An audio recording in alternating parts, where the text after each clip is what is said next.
few of you guys may have crossed this bridge before. You're out scouring around in the junkyards trying to find yourself a tilt column for your ride, and guess what? You find one, but the keys are missing. Well, I'm going to show you today how to swap out that lock cylinder. Now this old junker's already got the horn button and the nut that holds the steering wheel out of the way, so the next step that we need to be doing is getting a puller installed to pull this wheel. Now this little setup isn't all that complex. You just need your little bolts and the puller set up. Put this thing in place.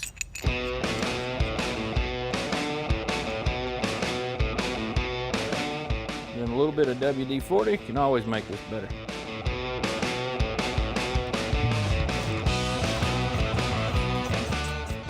No, this doesn't look like it's doing much, but that puller's the way to go. Now be careful and don't yank that wire out. You're gonna need that. That goes to the horn button. Go ahead and twist this thing out and remove all that.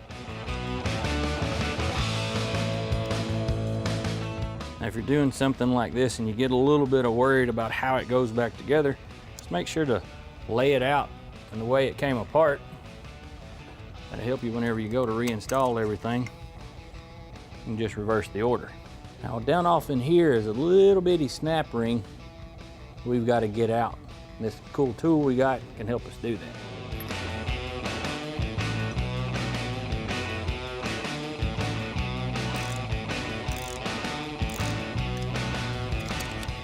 Just hold up that one side, don't let it fall.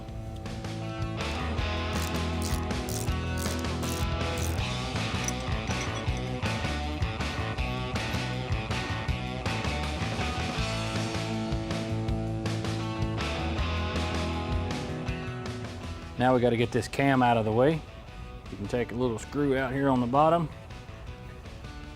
then take off your turn signal lever. I got to take these 3 screws out.